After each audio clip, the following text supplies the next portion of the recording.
So welcome back to the Liberty Cause, and once again, I am here with Brandy White. So last week on Thursday, there was a young man that put together a protest Thursday afternoon that started at City Hall and worked its way down to the substation, and then again Thursday evening at City Hall. A young man named Zeffie Emerson. I think he's just an amazing young man.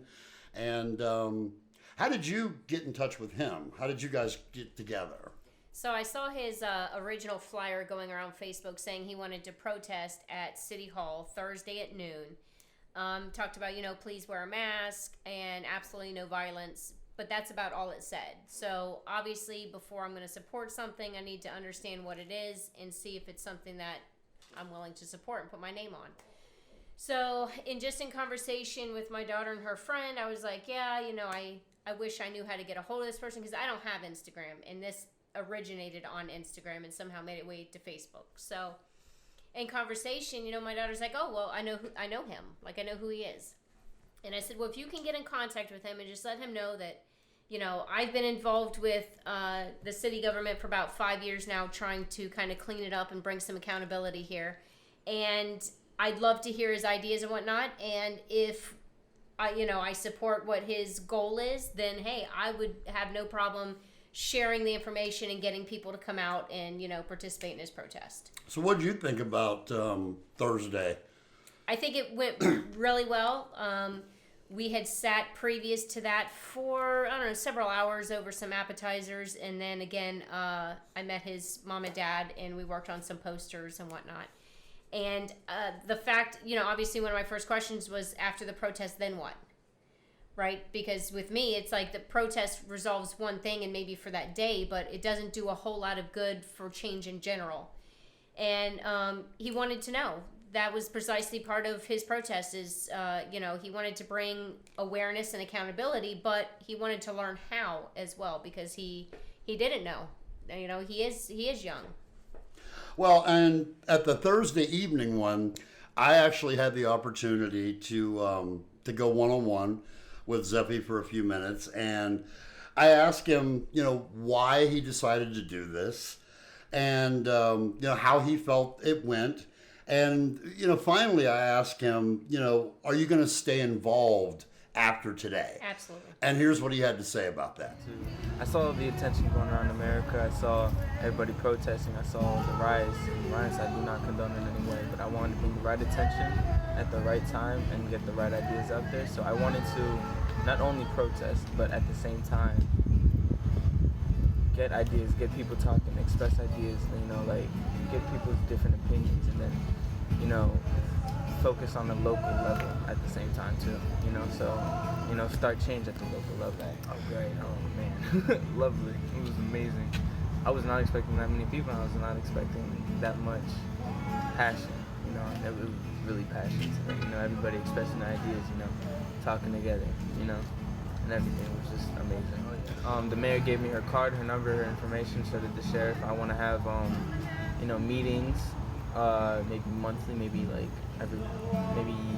once a week even, just keeping everybody involved, just enacting change at the local level. I don't want to just let this fade away. I want to keep it going, keep the momentum going, just continuously. Thursday during the day I found very interesting, and especially the part in front of the police substation. I thought that was a very interesting So I was a little surprised too, because again, in conversation, there was no original intent on marching anywhere specific. The idea of throwing around down towards Howland came up, some other ideas, and he left it up to the people who attended. He asked them, somebody mentioned about marching. He said, where do you guys want to march? And they were like, the police station. And I mean, it's pouring rain at this point, and you have this entire group walking in the rain 2 miles to their police department for a Q&A with their sheriff. Like, that alone I thought was huge.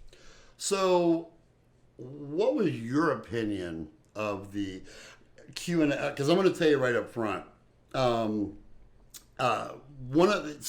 Chitwood came out. He brings two people out with him. One of them was Lieutenant Robert Ron. And if you look right up there in the top right-hand corner right now, you'll see a link where you can go watch a video with his IA history. He's a negligent retention. And he brought out Captain Marino, who doesn't seem to want to do his job unless he's threatened with the governor. But what were your thoughts on Chitwood's spiel to the people? So first and foremost, I definitely want to give credit where it's due because they did actually come out and talk. You know as well as I do, many times we ask for that kind of conversation and we don't get it. So I have to give a little bit, at least the intent to have the conversation was there. I was slightly disappointed when my question turned from a, learning experience for the community to a personal problem between me and him, which just isn't the case. Like, I have nothing personal with Chitwood. Do we have some disagreements? Sure. My problem is I want action and not just words, and I hear a lot of words constantly. Let's roll that footage of your question. My favorite part of that was the part where basically Chitwood, not unlike our city manager, thinks the Constitution is just an opinion, that it really depends on your interpretation. Brandy? I'd like to piggyback off of that. Not just other citizens calling your office to come in a problem that shouldn't be, but what about our government calling you guys to enforce things? Yeah, I know where you're going. You know where I'm going with that. Sorry about that. We're the front line. You don't see the president. You don't see your senator. You don't see your representative. You don't see your elected local officials. Who do you see? You see us. So we're the ones that when something goes wrong, even though times it's our fault, we get blamed for it. What Brandy's referring to is the government. I think you're seeing it with the president trying to call the army out on us. I say us as we people trying to use the I'd like to clarify. I'm more talking about our own local city government against the residents who are vocal and voice their opinion, and using your officers. In my way, in my thinking, it's an abuse of that's your office, and I feel that they're abusing that contract they have with you where they shouldn't be. There's an appeal process for that. You know what that is. There's always oversight above me. If you don't like what I've done, and I say, no, we're acting lawfully, that's why we have the Attorney General, we have the Florida Department of Law Enforcement, and you have the FBI. So there's nothing actively being done here to prevent the unnecessary calling, and you saw it when I was trying to serve them with papers. I saw that I got called out. And we changed what we were doing because of that. Well, it's still happening, though. They're still getting called out. I think that this is a local issue between me and you, that there's a disagreement on how we're doing our job as we see it defined by the law and how you see it defined by the law. So I just want you guys to know what that badge means and to uphold the oath that you take. You're right. You gotta remember your opinion of protect and serve and what we're allowed to do are two different things. That's why I say there's a way to appeal. But you take a sworn oath to the Constitution. We're going into deeper territory than I want to go into on that. Because everybody's interpretation of the Constitution is a little bit different. There's no interpretation, it's law. You have a strict interpretation, you have a loose interpretation. Yes, ma'am. Okay, so now we've seen what, So that's my problem is, it went from this is going to be hard to explain and I don't want it because it doesn't fit my narrative to it's a personal problem between me and him when it's not. It's a community problem because what happened to me could happen to anybody else that was standing out there. And the fact that they're younger, it's more likely to happen to them because they don't have that oomph to fight. You know what I'm saying? Oh, absolutely. So it was extremely relevant. I piggybacked off of a related question. I didn't just bring it up myself. It was literally what they were discussing at that moment. And it was a prime example of what his statement is great, but that's not the actions we're seeing. And I just wanted to hear from him that there are changes being made, that's not continuing to occur. But he didn't, I guess, really want to say that. He did admit, though, that the one instance where they were used by the city government, he did admit that it happened that, they made policy changes because of that. My problem is the actions aren't backing that up. We're not seeing anything change. The same things are occurring. Well, and I can tell you one-on-one, and I've got plenty of video that I've collected one-on-one with our sheriff. He absolutely does not want to tackle any tough questions. He doesn't want to hear any tough questions at all. His standard answer is, if you don't like it, run against me or sue me. And you and I have both gotten emails with the sue me line in it. Even though I brought up nothing that would constitute me needing to sue him. Like, I just felt that this should be brought to his attention and that a conversation should be held. And yeah, that was the response I got. And my response back obviously was, well, why would I sue you? Like, I didn't say anything about suing you. I just want to know, like, are we going to address this and talk about this? Yeah, and he doesn't, he absolutely refuses. Every time I tried to, before they started marching down there, I tried to ask him about the negligent retention. As a matter of fact, right in front of a News 9 reporter. And I told her, Claire Metz, I believe it was. Mm-hmm. I told her, is it ABC or? Channel 2 is Channel 2? Claire Metz. Okay, but I told her, I said, you need to start pulling these IA histories on these deputies and look at how far back the complaints go. This is why this is happening across the country. I just want to ask if, when are we going to start dealing with some of these negligent retentions in the Sheriff's Department? Some of these IA histories that go back decades. Oh, we'll let you handle that. You're the expert. So you don't want to deal with it? You're the expert. You don't want to deal with all these... You're the expert. You don't want to deal with your deputies. You guys hear this? He doesn't want to deal with deputies that have IA histories that go back decades. Right, so it starts here. We need to get together and do a review and audit of our own local government, and that includes the police department.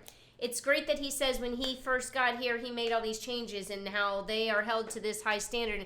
Then the records will reflect that, right? So let's look at the records and do the records reflect that? Or will we see one of the main elements of what happened in the George Floyd tragedy, which was a negligent retention of an officer? And I think that we do find that here. And I think that's why it's important that we start at a local level. And if every little city around starts at their local level, that's where the change starts to get made, one department at a time. Well, and you know that I've been pulling these IA histories for a long time. I've pulled a lot of them, and I need to pull a lot more. And I think that the community, we need a lot more people to go out there and just randomly do this so that they can see themselves. Just any cop that, if you know their name and you know their, pull their IA history and let's look at the fact that they can't follow the rules. And in a lot of cases, they can't follow the law. As a matter of fact, I'm going to put in the description below exactly what you can ask for and the email address to email and ask for those records from the Sheriff's Department. What I like is, kind of what he said, Chitwood had said, in regards to accountability and, they have these process and procedures in place. And I would like to see them implemented. Like, it's great that they're there. And I love that he explained what they were, because education is key, especially to the youth who's asking, like, educate us. So to break those things down, I liked that. I liked that he told them what was going on, that there was policies in place, and this is what they do.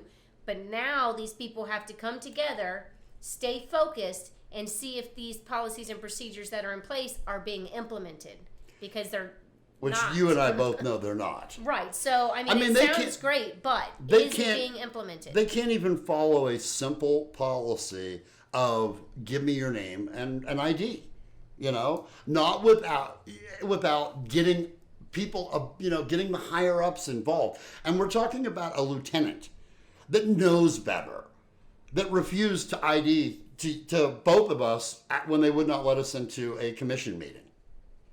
So, a lot of problems to address, and really, I really hope that that Zeffie will stay involved. He's 18 years old, so he's old enough to vote.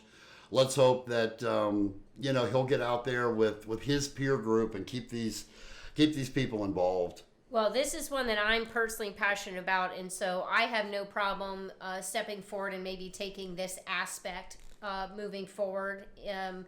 That's something I'll talk to Zeffie about if he feels overwhelmed with tackling too much at once, maybe a couple people should step up and help him out, and Well, take an area I'm and happy set to up help. the meetings and the assemblies with people to move this forward. But I don't want to just highlight the problems there. I think we also need to acknowledge the good that does exist in there. But I think that that's something that will come out along the way. You heard a lot of stories that day that they have experiences, problems right here in Deltona, and they were hoping that they would get a little bit of an idea that things are going to change here because of what happened with George Floyd. I had several that came up to me afterwards that wanted to know why he didn't want to address my question. And, I had to give them kind of the little backstory and what happened. And I just said, make your own decisions. Stay involved, get involved, and, ask your questions. Ask for the answers. Well, and I ended up with, I think you and I kind of stole Chitwood's audience. But I ended up with a group around me doing the same thing. Right. They wanted to, and what I loved more than anything, and I hope the folks that I met out there, I hope you see this, I hope you hear this, the ones that asked me that said, we want to learn more about the Constitution. Yes. And I told them all I that was impressed by that. Yeah, and I told them that I am happy. I gave them my email address. It said contact me, get a group of people together. I will be more than happy to teach you. So we want to keep this kind of short. I'm also going to put the link to Brandy's Facebook group, Deltona, a City on the Move, question mark, down in the description below. So for anybody even across the country or across the world who may be hearing this, go and join her group, and you can see the whole video, everything that happened, along with a lot of other information about what's going on.